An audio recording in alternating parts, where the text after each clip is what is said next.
하나님 말씀 보겠습니다. 마태복음 19장 3절입니다. 마태복음 19장 3절 우리 함께 한 목소리로 읽겠습니다. 시작. 바리새인들이 예수께 나와 그를 시험하여 이르되 사람이 어떤 이유가 있으면 그 아내를 버리는 것이 옳으니까. 헌금을 위해서 기도합니다. 하나님, 주께 예물 올려드립니다. 주님, 이들의 마음을 받으시고 주님, 이들의 헌신을 받으시옵소서. 이 물질 안에 이들의 사랑과 땀과 눈물이 들어 있습니다. 주님, 저들을 축복하소서. 예수님의 이름으로 기도했습니다. 아멘. 오늘은 두 가지 주제를 다룰 것입니다. 결혼 문제 그리고 재물 문제. 이 수요일은 주제 설교하는 날은 아니고 그냥 성경을 따라가면서 성경을 이해하도록 권별로 다루는데, 신약 성경은 구약처럼 이렇게 크게 다루기에는 너무 내용들이 다양해서 조금 시간이 오래 걸리더라도 말씀을 이렇게 조금 더 집중적으로 살펴보려고 하는데, 19장에 크게 결혼 문제를 주님께서 다루고 계시고, 또 16절부터 보면 돈 문제를 다루고 있습니다. 이 두 가지는 우리의 삶과 밀접하게 연결되어 있어서 실은 주제 하나 가지고 깊이 다뤄야 하는데요, 그렇게 하기에는 시간이 짧아서 성경적인 원리만 좀 집중적으로 말씀을 드리려고 합니다.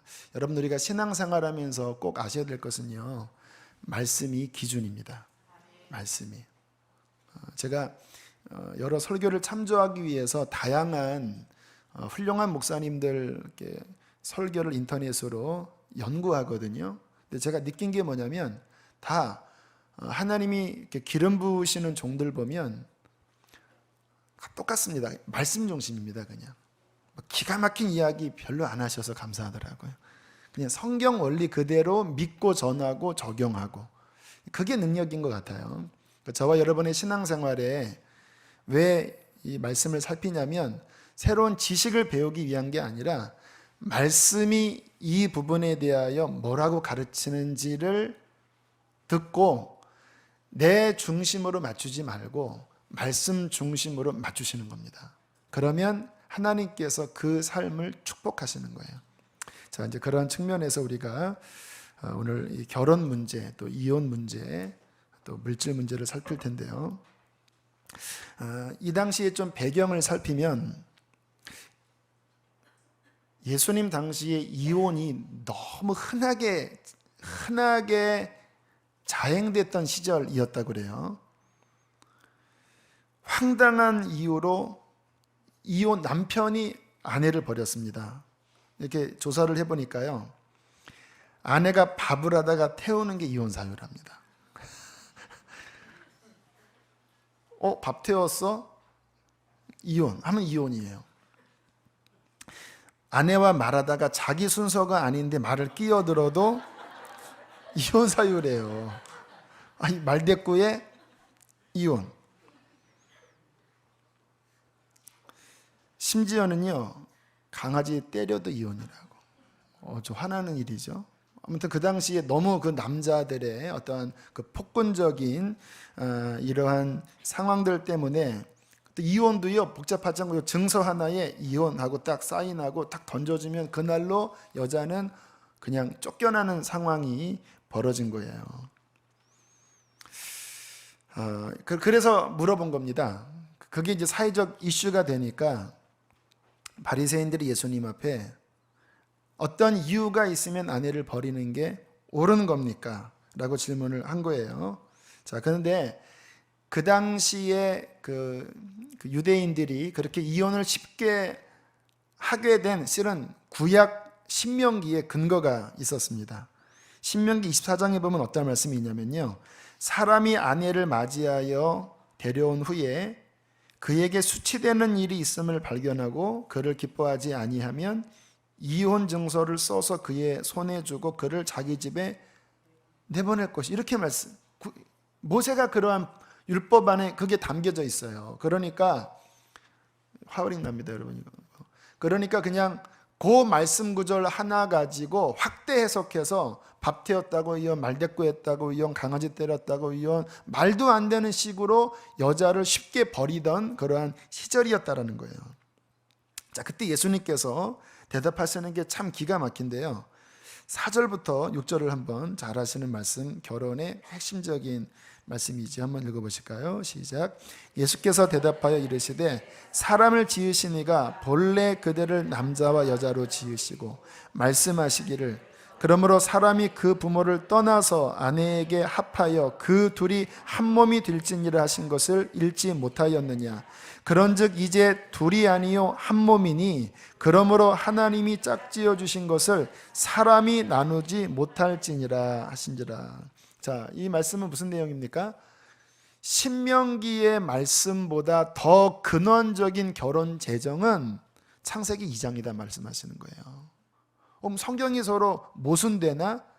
이제 말씀을 들어보시면 이해가 될 텐데, 아무튼 결혼의 원래 하나님의 제정은 사람이 부모를 떠나 아내에게 합하여 둘이 한 몸이 되는 거고, 또 그 배우의 결혼의 주도권은, 결혼에 제정하신 주인은 인간이 아니라 하나님이 마련하신 거다.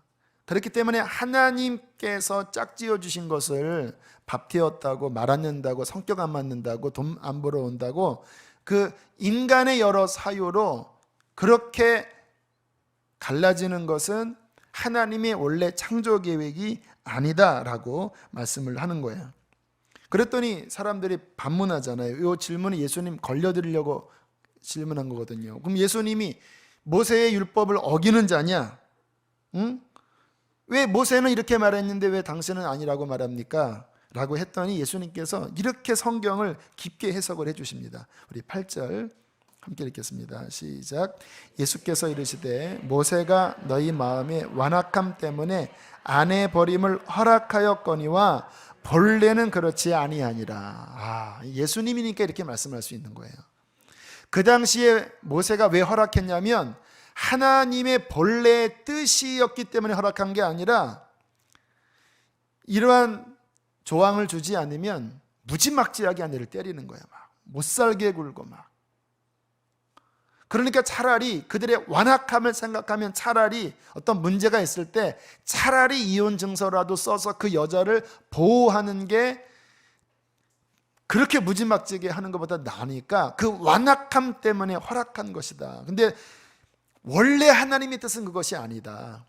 근데 너희들은 완악함 때문에 하나님이 허락한 것을 가지고 너희 맘껏 그렇게 그 자아의 욕구 충족을 위해서 그 폭력적인 것을 대변하기 위해 말씀을 사용하는 것은 잘못된 것이라고 주님께서 말씀을 하시는 거예요. 자, 여기 보면 조금 빗나가지만 이 부분도 간단하게 좀 생각을 해봅시다. 다음에 기회가 되면 나눌 텐데, 여러분, 하나님의 뜻이요, 완전하신 원래의 하나님의 뜻이 있고, 완전한 하나님의 뜻이 아닌데 인간이 하도 막 조르고 완악하니까 그냥 허락하신 하나님의 뜻이 있습니다.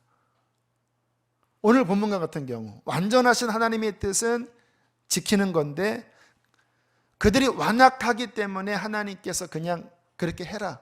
왜? 차라리 그게 너희 수준에서는 낫다 해서 허락하신 게 있는 거잖아요. 또 하나 예를 들면, 여러분, 이스라엘을 향한 하나님의 완전하신 뜻은 인간의 왕을 세우는 게 아니었습니다.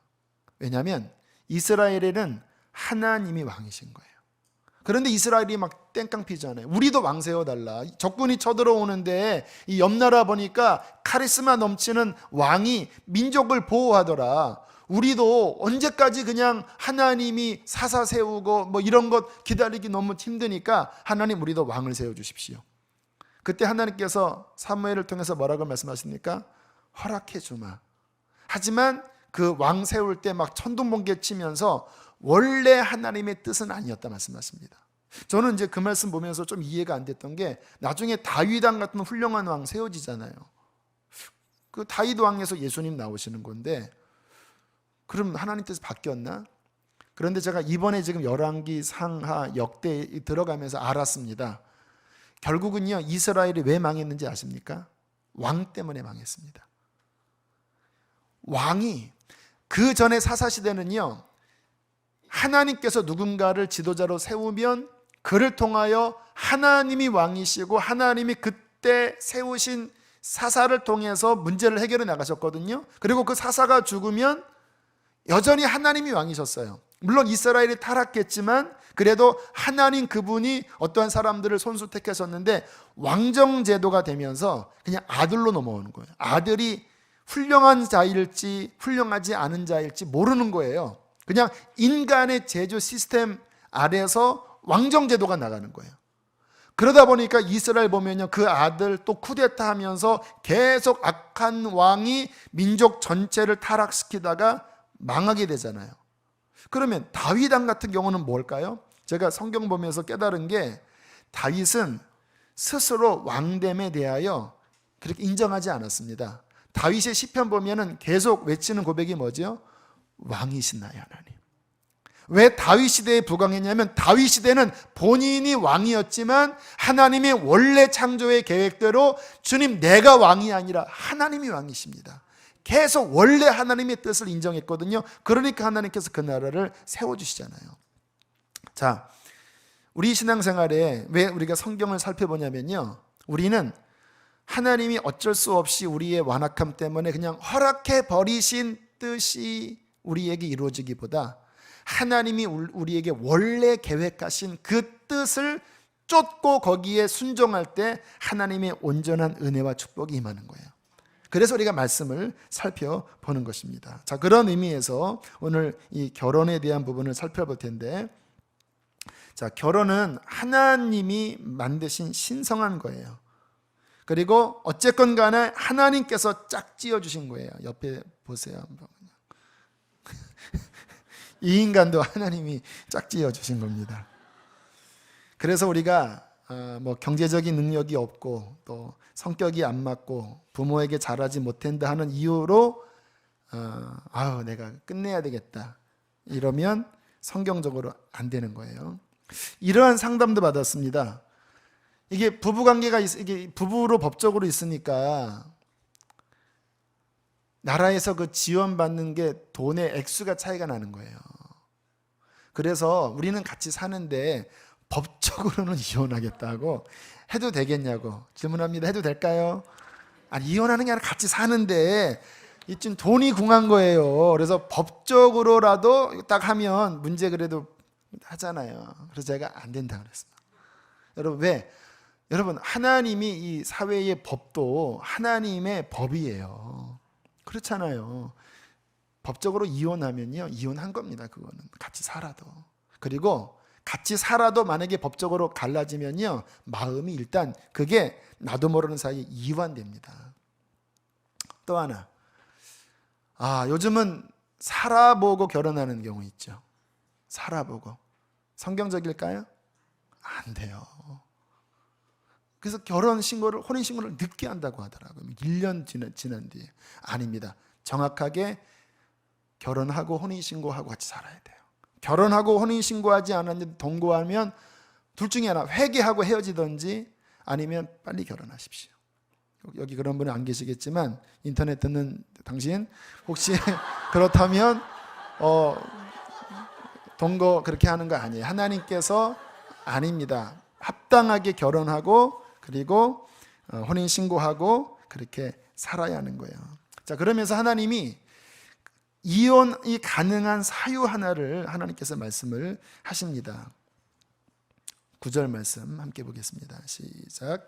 내가 너희에게 말하노니 누구든지 음행한 이유 외에 아내를 버리고 다른 데 장가드는 자는, 자, 이 말씀도 실은 잘 해석해야 됩니다. 우리 한국 남자들이 실은 대부분이 아마 여기에다 빠져 있어요. 그래서 이 성경을 액면 그대로 적용하면 다 이혼해야 합니다. 저는 그 성경에 뭐라고 말씀하냐면, 그러나 하나님이 너희를 화평 중에 부르셨다. 남편이 회개하는 게 실은 더 나아요. 기도해서 그 남편이 회개해서 주님 앞에 바로 서서 가정을 지켜나가는 것이 더 큰 하나님의 저는 뜻이라고 믿습니다. 그래서 많은 사람들 보면 그 속썩이는 남편을 위해서 눈물로 기도해서 결국 그 남편이 구원받고 그 가정이 아름답게 지켜지는 경우가 있잖아요. 그러나 이 말씀을 다른 측면에서 볼 때 그만큼 결혼에 있어서 하나님께서 절대 나누면 안 된다고 말씀하시면서 음행에 있어서는 이혼을 허락하셨다고 한다면 음행이라고 하는 것이 심각한 죄라는 거예요. 하나님 앞에서. 왜냐하면 결혼은 둘이 하나가 되는 거거든요. 몸과 마음이. 근데 성을 통해서 하나가 되는 건데 다른 사람과 음행을 해버리면 이게 찢어지게 되는 거예요. 이렇게. 순수성의 이 순수한 이 아내와 나와의 그 친밀감이 이걸로 깨져버리게 되는 거예요. 세상은 지금 이 부분에 있어서 너무 개방화가 되어 있습니다. 그래서 심지어는 영화에 그런 영화 제목도 있었죠. 내 아내가 결혼했다. 보셨나요? 그 내용은 저는 안 봤는데 안 봤습니다. 저 아랫집 윗집 부부가 서로 이렇게 애인 사이 이렇게 그런 내용이었다 그래요. 그러니까 지금 이 사회 풍조가 모르겠습니다. 아무튼 저 산에 가면 많은 경우가 불륜이 그렇게 많다고 그러고요. 심지어는 교회조차도 저희 교회는 저는 안 그렇다고 믿는데 하도 제가 설교를 막 때리니까 어떤 교회 집사님이 그 담임 목사님한테 상담을 하러 오셨대요. 같은 목장에 우리 교회 아니고 같은 목장에 어떤 집사님이 애인 하나 소개시켜 줄까 그러더래요. 네, 그랬더니 요즘 다 그래. 너무 충격을 받아서 그 목사님에게 어떻게 하면 좋겠냐고. 이게 어떻게 보면 세상 풍조인데 이게 교회까지 너무 깊게 들어와 있어요.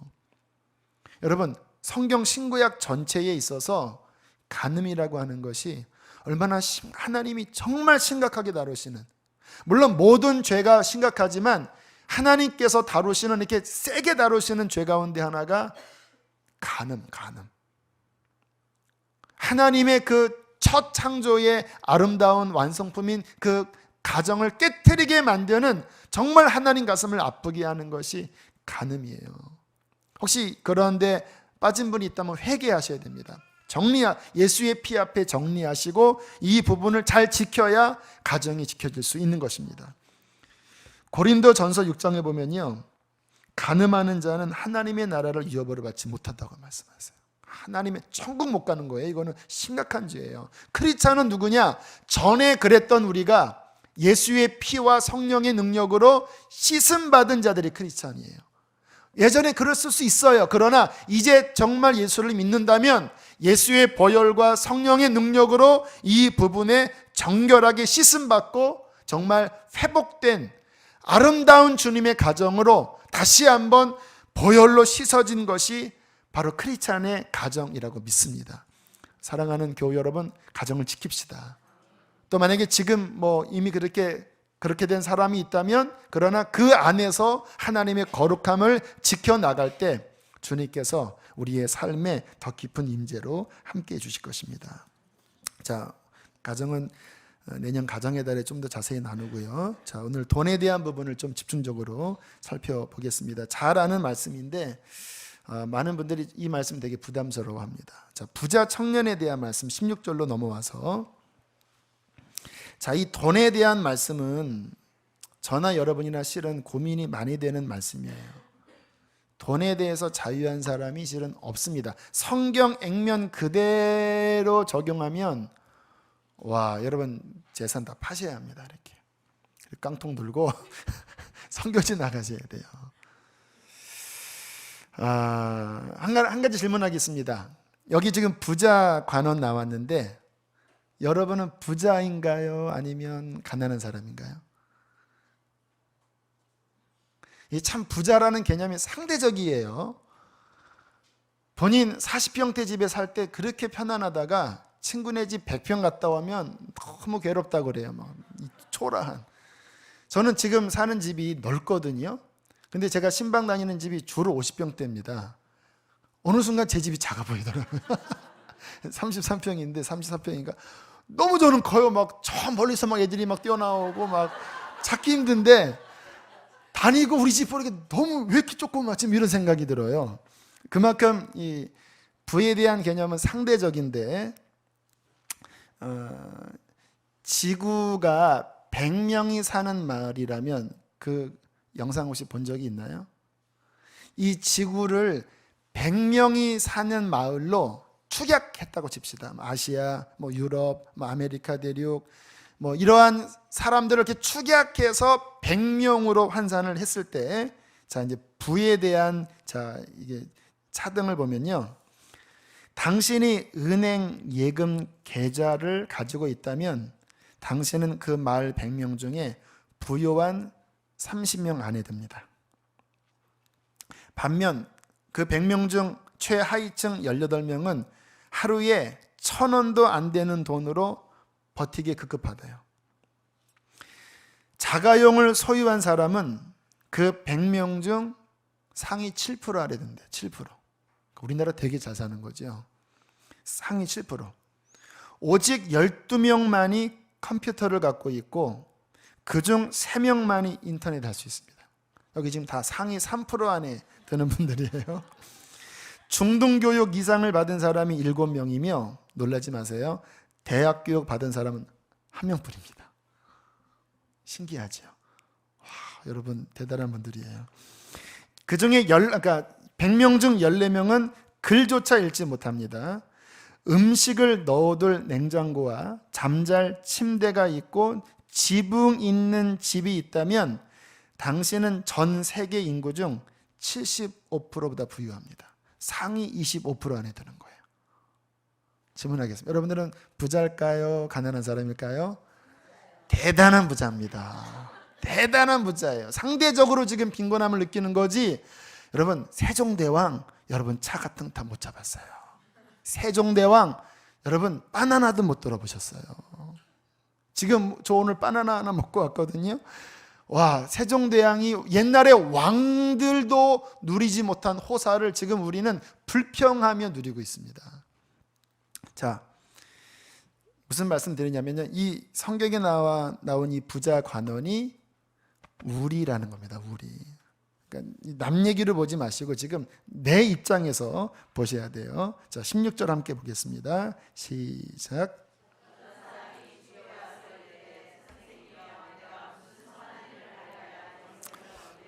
자, 이 부자 관원이 영생에 대한 갈망이 있었습니다. 예수님 보니까 와, 정말 하나님의 아들이라는 생각이 들었던 것 같아요.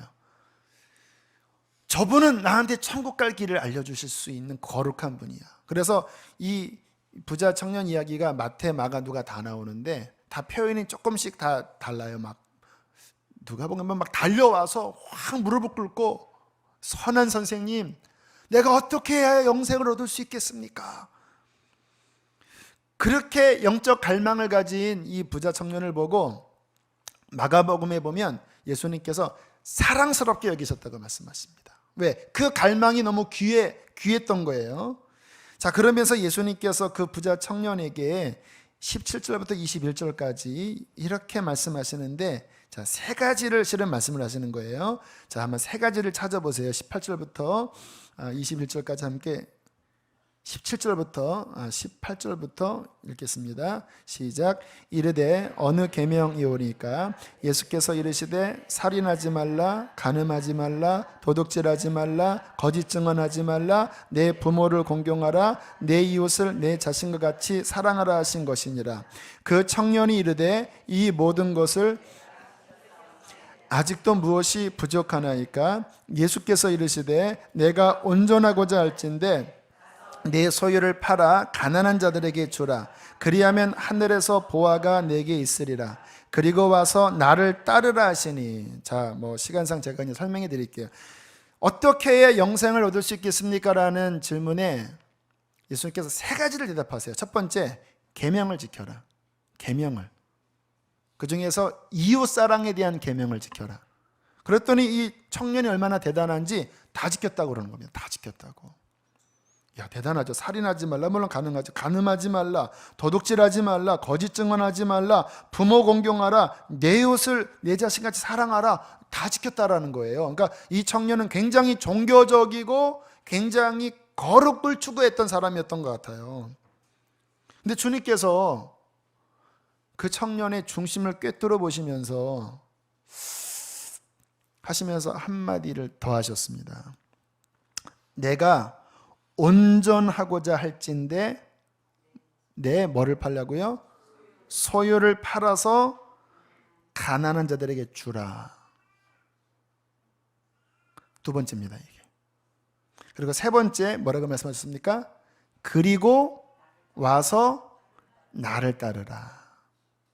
자, 질문하겠습니다. 이 세 가지 중에 핵심은 무엇일까요? 계명을 지키는 것일까요? 소유를 파는 것일까요? 나를 따르는 것일까요? 그렇죠, 여러분.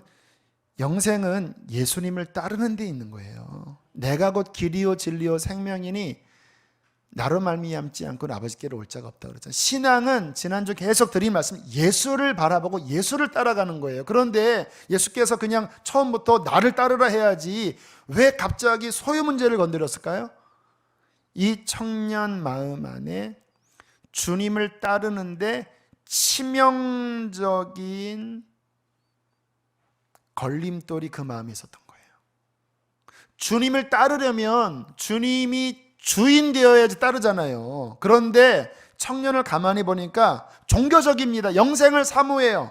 괜찮고 사랑스러웠습니다. 그런데 불꽃 같은 눈동자로 중심을 보니까 사람의 마음의 보좌에는요, 한 분만 앉습니다. 여러분 가만히 보세요. 여러분들이 다양한 걸 추구한 것 같지만 가만히 보면 하나를 추구한 거, 하나를. 그 보좌에 자아가 있던지 돈이 있던지 아니면 예수가 왕이던지. 그 청년이 겉으로는 95 정도까지는 정말 주님을 갈망하는 것 같았지만 가장 핵심부에, 가장 중심부에 돈이 하나님보다 더 높이 있는 이거를 본 거예요. 주께서 그거를 탁 건드신 겁니다. 그러니까 풀면 이 말씀이에요. 너 나 따라야 영원한 생명 얻는데 너는 내가 보니까 네 마음의 주인은 돈이다. 그러니까 그거 쳐버려라. 그거 흩어서 가난한 자에게 주고, 그리고 영원한 생명인 나를 쫓으면 영원한 생명이 있을 것이라고 말씀을 하는 것입니다. 여러분, 오늘 이 돈에 대한 부분을 좀 살펴볼 텐데요. 사람을 실질적으로 이끄는 이 세상을 보세요. 한번. 정말 사람을 실질적으로 주인이 되어 이끄는 것은요, 솔직히 돈입니다. 그렇지 않다고 말할 수 있는 분이 있나요? 현실적으로 그래요. 솔직히 보세요. 여러분, 누구에게 더 많이 헌신하십니까? 하나님에게 더 많이 헌신하시나요? 돈에게 더 많이 헌신하시나요?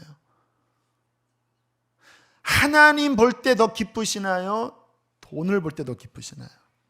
만약에 누가 여러분에게 딱 1,000만 원, 그깟 1,000만 원 손에 했다 하고 딱 손에 1,000만 원 느낌이 안 오시나요?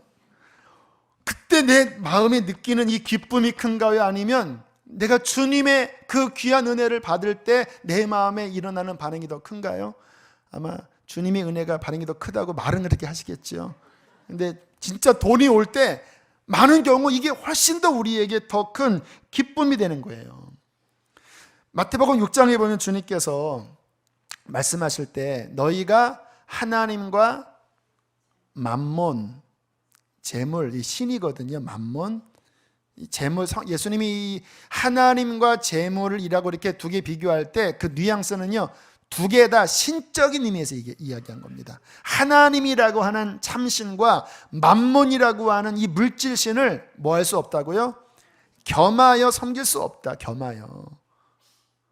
이 맘몬이라는 이 신이 많은 사람들의 마음 중심에 보좌를 차지하고, 어떻게 보면 하나님도 이 맘몬신을 위하는 지니와 같은, 알라딘의 요술램프 지니처럼 그렇게 이 물질을 돕는 그러한 용도로 하나님을 쓰는 경우가 얼마나 많습니까?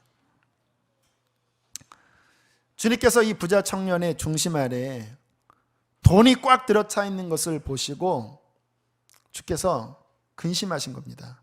여러분 한번 생각해 보세요. 결혼도 두 사이 이 청년 남녀가 결혼할 때, 정말 결혼할 때는요, 무엇이 서로 합의가 돼야 되냐면, 뭐 나중에 마음이 바뀔 수 있겠지만 결혼할 때는 당신만 사랑한다, 이 부분에 대해서 확실할 때 결혼을 하는 거 맞죠? 만약에 남편이 아니 실은 내가 아직 잊지 못한 여자가 있는데 난 못 잊는다, 하지만 그냥 너랑 그래도 너 두 번째로는 사랑한다, 두 번째로는 결혼해줘라, 이러면 결혼을 할 여자가 있나요? 있을 수도 있지요. 뭐 그 남자가 돈 많으면 뭐 그럴 수도 있지만 정말 사랑한다면 말이 안 되잖아요. 남녀조차도 그 사랑의 관계에서 항상 최우선을 요구한다면, 하나님이 우리에게 영원한 생명을 주셔서 주인으로 오실 때 내 마음의 진짜 주인 1등은 돈인데, 하나님께서 자비가 많으셔서 그래 내가 두 번째 내려앉을게, 내가 이해한다, 너 돈 필요하니까 그래 내가 두 번째 내려앉을 테니까, 그리고 너가 그 돈 버는데 내가 많이 도와줄 테니까 그래도 나를 좀 받아들여 줬으면 좋겠다. 하나님이 이러한 식으로 우리에게 오실까요? 요즘 복음은 실은 그런 식입니다. 그냥 믿어줬으면 막 간신히 그냥 하나님의 자존심을 뭉개는 것 같아요, 어떤 면에서는. 여러분, 그러한 구원, 그러한 복음은 없습니다. 하나님은 우리에게 왕으로 오시기 합당한 분이세요. 돈 수억 수조일지라도 하나님이 왕시라서 그거 쳐버려라 하면은 우리는 쳐버리셔야 돼요. 왜? 하나님이 우리의 왕이시기 때문에. 신앙의 핵심은 무엇일까요? 따라하겠습니다. 예수가 우리의 최고다. 할렐루야. 이게 우리의 신앙인 것입니다. 근데 문제는 뭐냐? 돈이 주인이 되어 있다는 거예요. 물론 이 말씀을 오해해서는 안 돼요. 그러면 돈 벌지 말란 말입니까? 돈 버셔야 돼요. 돈 벌어야 우리 교회도 이거 헌금 받고 이거 지금 한 달에 돈 1,000 얼마씩 이거 지금 내고 있어요. 돈 안 버시면 안 돼요. 돈 버셔야 돼요. 돈이 인생의 중요한 부분이에요. 지금 제가 드리는 말씀을 또 치우치게 느끼시면 안 돼요. 돈 없으면 어떻게 우리가 삽니까? 돈 버셔야 됩니다. 또 일 열심히 해야 돼요. 교회 다닌다고 우리가 일 안 하고 그거 아닙니다. 열심히 일해야 돼요, 우리가 세상에서. 그러나 그렇다고 해서 돈이 주인이 되면 안 된다는 거예요. 돈이 주인이 되면 안 돼. 언제나 내가 열심히 일하지만 예수가 주인인 그 안에서 일해야 되고, 돈을 벌지만 그러나 언제나 예수가 주인인 가운데 돈을 사용할 수 있는, 하나님의 영광을 위해서 돈을 부릴 수 있는 그 관계가 우리 안에 명확하지 않으면, 돈이라는 것은 얼마나 마력이 강한지 우리의 마음을 홀딱 빼앗기고 우리의 모든 것을 헌신시키고 우리의 모든 경배를 받아내고야만은 강력한 파워를 가진 게 돈이라는 거예요. 예수가 왕이신 것, 예수가 우리의 전부이신 것, 우리는 이 부분에 대해서 돈과 어떤 대결을 벌일 때 주님이 왕이시기 때문에 이 돈을 포기해야 된다, 포기할 수 있는 그러한 신앙의 담대함 우리에게 있어야 합니다. 지난번에 우리 데이비드 차 형제 간증이 참 기억이 나는 게, 재벌 2세들과 사는데 노는 물이 다르대요. 뭐 하룻밤에 뭐 1,000만 원, 2,000만 원 뭐 이런, 그냥 쉽게 어차피 공이니까 뭐 10만 원이나 뭐 공 몇 개 있는 그런 느낌인가 봐요. 수트 하나에 1,000만 원짜리 뭐 그런 물에서 이 친구를 이제 잘 그쪽 사람들이 잘 봐갖고 이제 우리만 따라오면 나중에 한 자리 줄게. 그래서 그냥 신앙 내팽개치고 막 거기 쫓아다니다가 어느 날 요정 술집에 들어갔는데 어떤 여자가 이렇게 술을 따르는데 보니까 같은 교회 자매다라는 거예요. 그러면서 형제님 하면서 막 우리 교회 목사님 말씀 참 좋죠 막 이러길래 너무 그냥 화가 나갖고 그 자리에 뛰쳐나와서 그들이 준 그 전화기를 휴지통에 던져버리고 나왔다잖아요. 그거 붙잡고 있으면 어떻게 보면 돈이 있는 건데, 자신의 인생이 편안할 수 있는 건데 그냥 집어 던지고. 왜? 돈이 뭐냐 이거예요. 정말 내 가치가 영원한 데 있는 거지. 그 1,000만 원짜리 수트 입는다고 그게 행복한가? 행복할 수도 있겠지만 정말 중요한 것은 내 인생의 왕이신 하나님, 왕이신 예수님, 그분이 기뻐하지 않는 거면 내려놓을 수 있는 그러한 돈을 정복하고 이길 수 있는 크리스찬이 주께서는 되기를 원하신다는 것입니다. 그러나 아까 말씀드린 돈이 너무 마력이 크기 때문에요, 결국 돈이 많은 자는요 그 돈의 유혹을 이기기가 힘들어요. 돈은요 생기면 생길수록 더 집착하는 것 같아요. 그래서 제가 가만히 이렇게 나이는 젊지만 좀 각계각층에 있는 다양한 사람들을 이렇게 만나봤는데 제가 한 가지를 느꼈습니다. 이 사회적으로 성공한 돈 많은 사람들은요 딱 보면 악착 같아요. 말도요 셉니다. 이렇게 오히려 이렇게 서민들이 그냥 허허하고 이렇게 오히려 돈 못 버는 사람들이 오히려 너그럽고 이렇게 착하고요, 어떠한 위치에 있는 사람들은요 철저해요. 이렇게 자기 것 아주 잘 안 줘요. 오히려 제가 이렇게 그 주님의 일을 할 때 보면 어떤 중요한 순간 헌신하는 분들은 오히려 어려운 분들이 헌신하고요, 가지면 가질수록 더 떨어요. 왜? 이 마력에 붙잡혀 있는 거예요.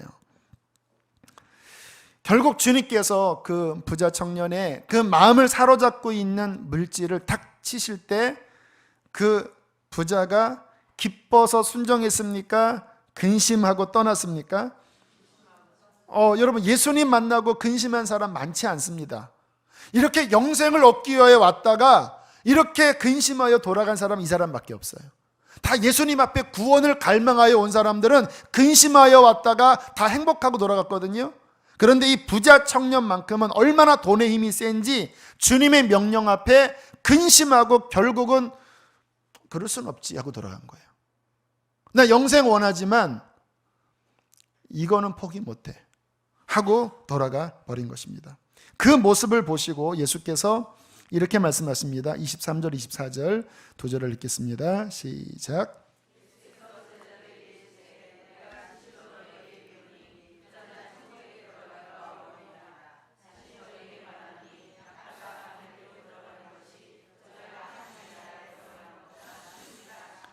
충격적입니다. 지금 여러분 큰일 났습니다. 여러분 부자잖아요. 지금 지구의 상위 지금 5% 안에 드는 분들이잖아요. 여기 천국 갈 사람 지금 없어요. 지금 큰일 났어요. 낙타이 바늘귀 지금 들어가는 것처럼 너무너무 힘들다라는 거예요. 여러분 말씀을 좀 균형 잡히게 보면 부자가 천국 들어가는 경우 많아요. 왜냐? 아리마대 요셉 아시죠? 예수님 돌아가셨을 때 예수님의 시신을 받아다가 자기의 판 묘실에 넣은 거룩한 부자 있습니다. 그 누가복음에 보면 그 수신자들, 그 누가복음의 수신자와 누가복음을 쓴 그 누가 옆에 있던 사람들이 굉장히 높은 관원들, 부자들이 실은 많았어요. 그러니까 이 말씀을 우리가 이것만 보고는 그러면 부자들 다 지옥이야 이렇게 하는 거는 치우친 거지만, 그러나 분명한 것은 뭐냐면 돈이 주 있는 사람은 천국 못 갑니다.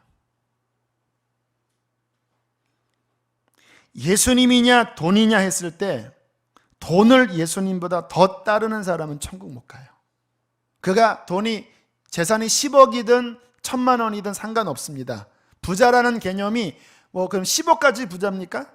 5억이 부자입니까? 애매하잖아요. 여기서 핵심은 뭐냐면 예수님이 돈보다 아래에 있으면, 내 마음의 온통 열정이 돈 버는 데가 이게 우상이면요, 그 사람은 천국 못 가요. 명확하시 합니다. 왜냐? 천국은 누가 갑니까? 예수를 왕으로 모신 그분을 따르는 자들이 가는 곳이 천국입니다. 자, 이 말씀 앞에서 저와 여러분은 어떠신지를 좀 심각하게 오늘 조명을 해봤으면 좋겠습니다. 저는 이렇게 믿습니다.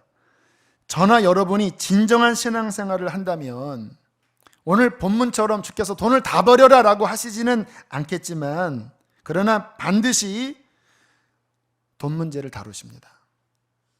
돈 문제를 안 다루는 신앙생활은 없어요. 저희 교회가 너무 돈 설교를 안 하는 것도 제가 참 부끄러운 것 중에 하나인데, 교우들이 별로 안 좋아하니까 그냥 십자가만 외치는데, 여러분 아닙니다. 돈 우리의 인생의 영역의 핵심인데 이것 빼놓고 신앙생활은 다룰 수가 없는 거예요. 하나님께서 저와 여러분의 물질 문제 다루십니다. 만약 여러분의 마음에 돈이 중심에 부인할 수 없이 주님의 불꽃 같은 눈동자로 있다면 하나님이 당신을 사랑한다면 반드시 다루십니다. 그거 다루지 않으면 지옥 가니까. 주님이 저에게 다루셨던 제 개인 경험이니까 그냥 참고만 하세요. 제 개인을 떠나서 아마 그 처음 예수 믿는 사람의 첫 관문은 11조인 것 같아요. 11조. 11조 큰 돈이잖아요. 200만 원에 20만 원. 어떤 면에서 큰 돈입니다. 10%나 떼야 되니까. 그래서 어떤 분들은 11조 안 내고 신앙생활을 하는 분이 있는데 어떤 목사님이 그랬어요. 11조 안 내면 천국 못 간다. 11조 안 내서 못 가는 게 아니라 그것조차 낼 수 없는 믿음이면 천국 못 간다. 마음에 얼마나 주님이 하찮으면 10분의 1도 안 합니까? 그러나 저 같은 경우에는 13조부터 하나님이 훈련을 시키셨는데 23살 제가 얘기했죠. 23살부터 13조 드리는 훈련을 시키셨어요. 그때 월급이 50만 원이라서 15만 원을 떼기가 괜찮았어요. 11조는 하나님, 11조는 부모, 11조는 이웃을 위해 돕는 쪽으로 훈련을 했는데 크게 어렵지는 않았습니다. 솔직하게. 지금까지 하면서 오히려 감사해요. 부모님 도와드려야 되는데 어차피 떼었으니까. 또 이웃 섬겨야 되는데 어차피 떼었으니까 감사해요. 그 다음에 훈련은 2006년 1월부터 한 6년간 훈련하신 건데요.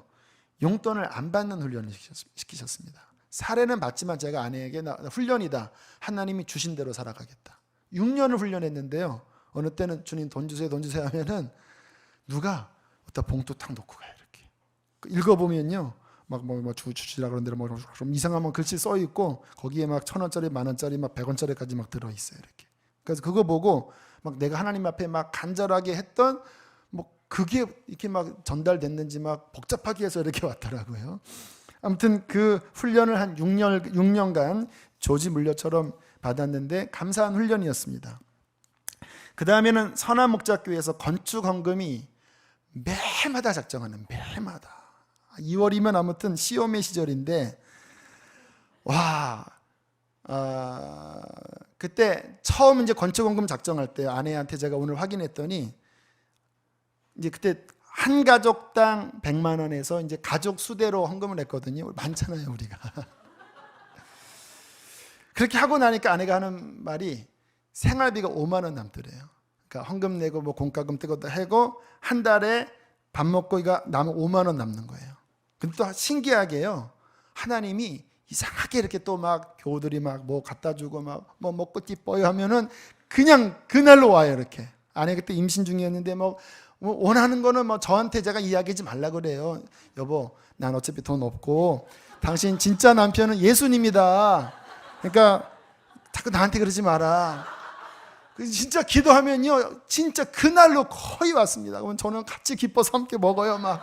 와, 진짜 당신 신랑 너무 멋지다 하면서 먹기도 했는데, 그 건축헌금 때문에 목사님, 전도사님들이 참 많이 힘든 훈련을 했습니다. 매해마다 이제 본인이 써 나가야 되는 거니까 도대체 얼마를 작정을 해야 되나.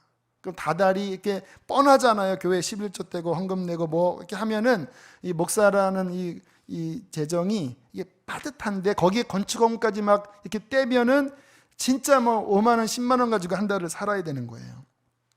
또 하나 훈련은요. 순간순간 주님께서 어려운 이웃들을 딱 만나면 어떻게 그 돈 조금 모아둔 걸 하나님이 아셨는지 보고 이렇게 건드릴 때가 자주 있었어요. 어떻게 이렇게 좀 뭐가 들어왔어요. 그러면 꼭 누가 나타나서 돈이 없는데요. 그럼 빙고. 그래서 저 이거 좀 줘야 됩니까? 이러한 갈등들 참 많았는데 쉽지 않을 때도 많았고요. 저는 앞으로도 제가 주님 나라 가기까지 이 훈련은 끊임없이 있을 거라고 생각합니다. 왜? 쉽게 돈이 내 마음 중심에 자리 잡았기 때문에 계속 하나님께서 또 다루시고 또 다루시는 거예요. 저는 여러분도 그 훈련 받았다고 생각합니다. 정말 주님의 자녀라면 받으셨을 거예요. 그러나 기억하십시오. 앞으로도 받을 것입니다. 하나님의 사랑의 증거입니다. 한 가지 더 말씀을 드리면 하나님께 드리는 헌금 말씀드렸지만요, 실은 구제 굉장히 중요합니다. 주님께서 주변의 어려운 이들을 우리를 통해 도우라고 하나님께서 사인 주실 때가 굉장히 많아요. 이번 추수감사 주일에 제가 지난주 수요일 날 문득 그런 기도를 드렸습니다. 하나님, 이번 추수감사 주일을 좀 의미 있게 보내고 싶습니다. 뭐 행사 같은 거 하고 싶지 않고 주님 의미 있게 보내고 싶습니다. 그런데 하나님 어떻게 해야 됩니까? 사인을 주십시오. 근데 그날 점심쯤에 연락이 왔어요.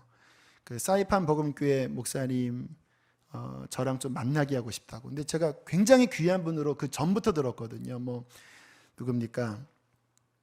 그 다니엘 김 선교사님도 얼마 전에 갔다가 너무 감동을 받아서 어떻게 이러한 사람들이 있을 수가 있냐. 복음에 똘똘 뭉친 그 아이들. 거의 막 기도하며 사는 그러한 그 교회인데, 와, 이런 훌륭한 분이 있다면 그럼 우리 교회에 한번 모시고 싶다.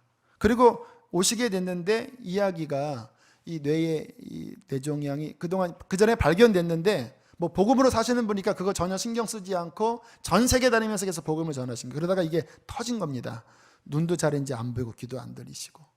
근데 이제 더 이상 어쩔 수 없어서 이제 한국에 들어오셔서 검사 맞고 그리고 저에게 오셨는데 제가 혹시 이게 하나님의 사인인가 해서 여쭤봤습니다. 수술비는요 했더니 주님이 주시겠죠 그러더라고요. 제가 그래서 선교사님 저희 교회에서 섬기겠습니다. 실은 아침에 그런 기도를 했는데 이렇게 된 걸 보니까 하나님의 뜻인 것 같습니다. 그러나 제가 결정할 수 있는 건 아니고 회의를 하겠습니다. 그리고 지난 주일날 급히 회의를 해서 우리 기획위원들이 다 주님의 마음이라고 받아서 이번 추수감사 주일은 그 선교사님을 섬기는 헌금 그 기금을 위한 추수감사 주일이에요. 뇌 수술하고 또 한 2달 정도 병원에 입원해 계신다고 하시더라고요. 근데 너무 감사한 거예요 하나님 앞에. 왜냐하면 주님께서 저희 교회가 실은 가난하지가 않아요. 개척교회지만 주께서 많이 부어주세요. 근데 이 귀한 은혜를 교회 측면에서도 우리만을 위해 쓰면 안 된다고 저는 믿거든요. 그래서 뭐 올해 벌써 이렇게 플로잉한 금액이 실은 꽤 됩니다. 꽤 많아요. 그러나 제 마음은 개인도 그렇지만 교회도 우리의 가진 것들을 흘려보내는 이 재정의 하나님 앞에의 섬김이 계속 저는 이루어져야 된다고 믿어요. 또 그것이 진정한 저는 복이라고 믿습니다. 자, 그래서 저는 금요일 날 이제 설교하시고 이제 우리가 광고가 다음 주부터 나갈 텐데요. 좀 많이 기도를 해주시기를 바라고. 자, 주님께서 그 부자에게 잘 말씀의 전체를 보셔야 합니다. 어떻게 보면 좀 너무 주님의 말씀이 급진적이에요. 재산을 팔라고 말씀을 하시니까. 근데 가만히 한번 보세요. 29절을 보세요. 그 말씀 끝에 뭐라고 약속을 하시는지 29절 함께 읽겠습니다. 시작.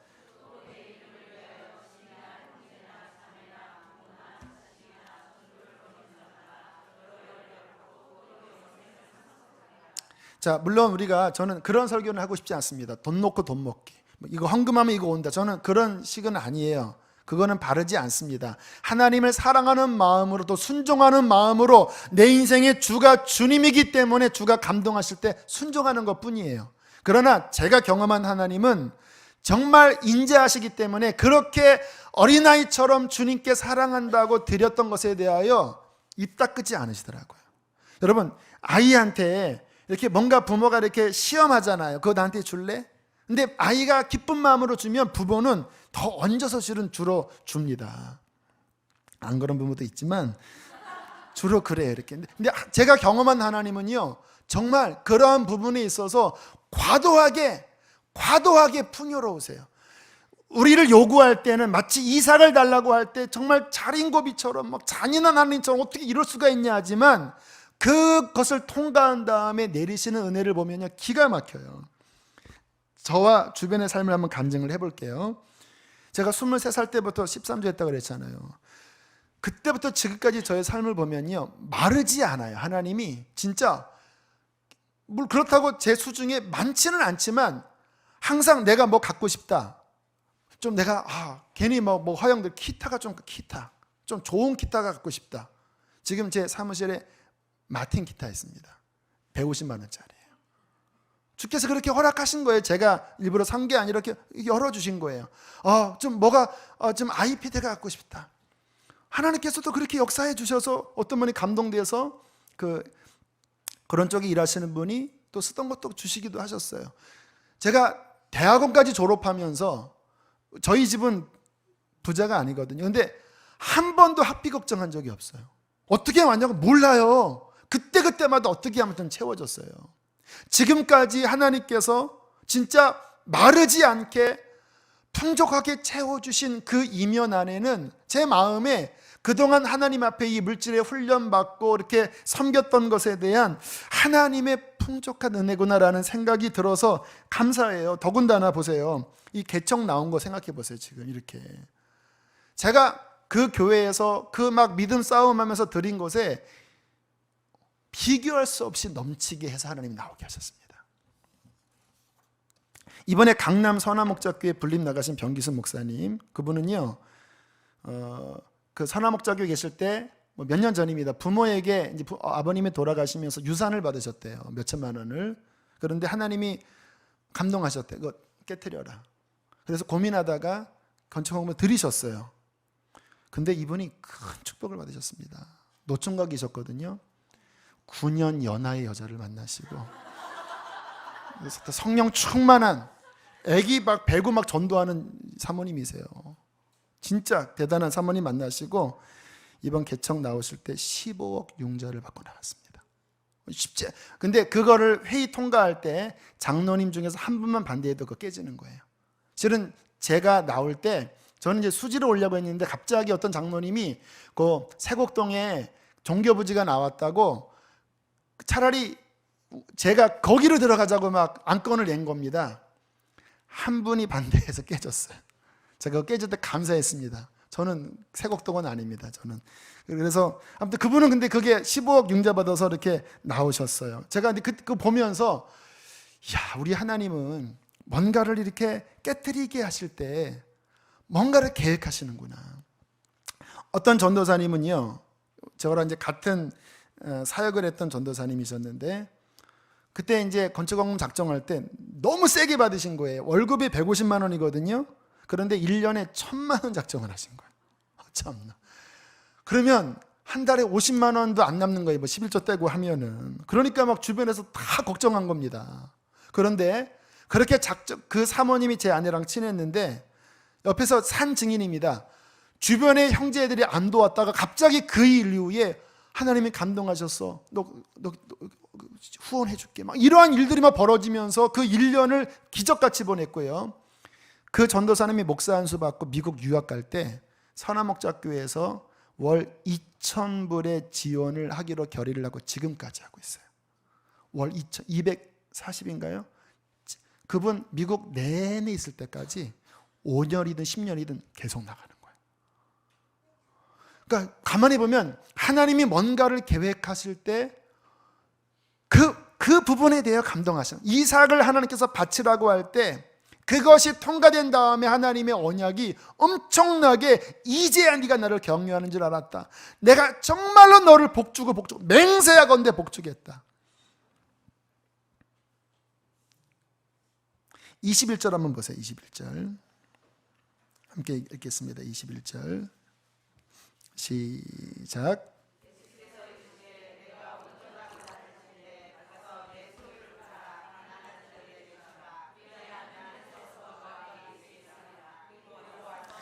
자, 이 말씀을 가만히 보세요. 우리는 보면 야, 내 소유를 팔라고 가난한 자에게 이 말씀에 집중하잖아요. 그렇죠? 그러니까 막 마음이 막 너무 막 부담스러운 말씀이잖아요. 근데 가만히 한번 전체 말씀을 보세요. 그리하면 어떻게 된다고요? 와, 하늘에서 보화가 있으리라. 하늘에서 썩어질 보화가 아니라 영원한 보화가 있을 것이다. 그리고 나를 쫓으라. 영원한 생명이 있겠고 이 땅에서도 내가 넘치게 채워진다. 말씀을 전체적으로 균형 잡게 보면 이 말씀은 괴롭히는 말씀이 아니라 정말 하늘의 문을 열리게 하는 그러한 영원한 말씀인 거예요. 그런데 우리가 이 눈이 안 열리니까 이 제자들이 너무나 깜짝 놀라서 그러면 누가 천국 갑니까? 그렇게 따지는 거예요. 아니 부자가 그러면 천국 못 가면 그거 소유를 팔라고 하면 주님 그럼 도대체 누가 천국 갑니까? 너무 충격받아서 그렇게 말씀을 하셨을 때 26절에 주님께서 가장 중요한 말씀을 하십니다. 26절 함께 읽겠습니다. 시작. 예수께서 그들을 보시며 이르시되 사람으로서는 할 수 없으나 하나님으로서는 다 하실 수. 할렐루야. 사람의 노력과 의지가 아니라 성령이 정말 역사하시면 눈이 열린다.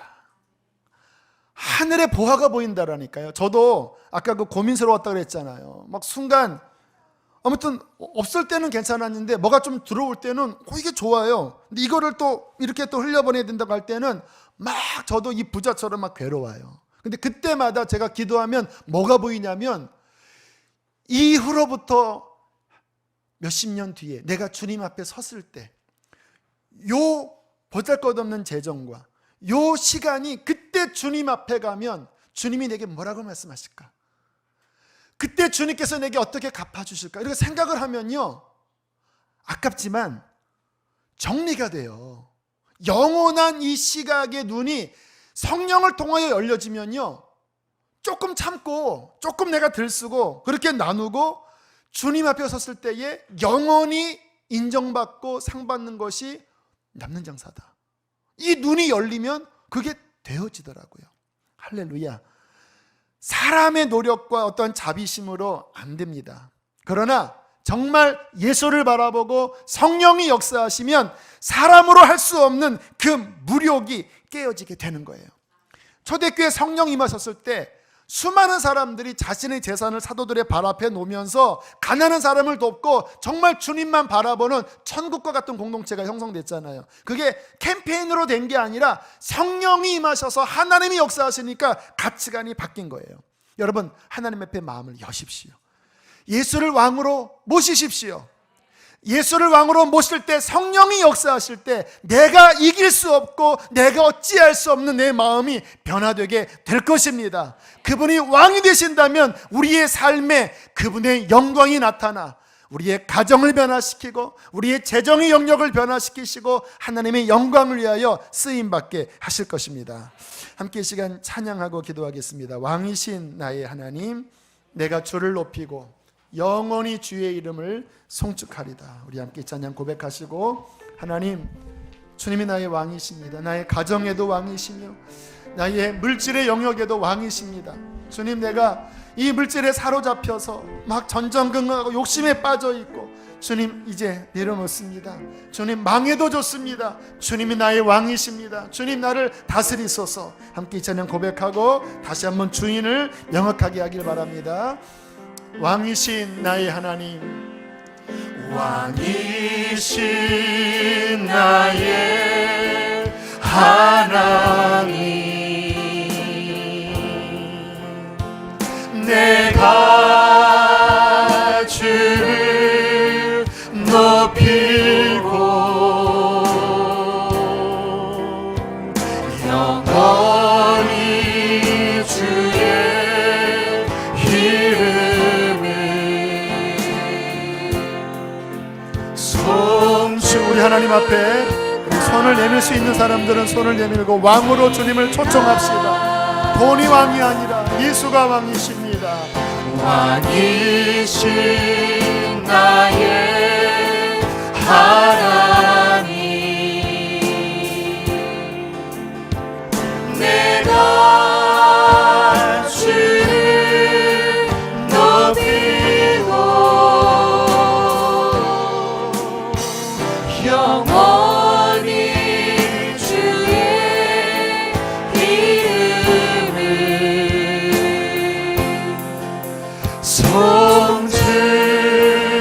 송축하리. 우리 마지막 주님을 믿음으로 바라보시면서, 왕이신 나의 하나님, 왕이신 하나님, 주님의 이름을 높여드립니다.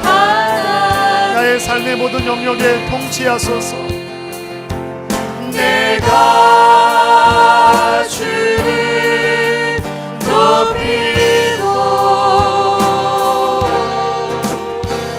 영원히 주의 이름을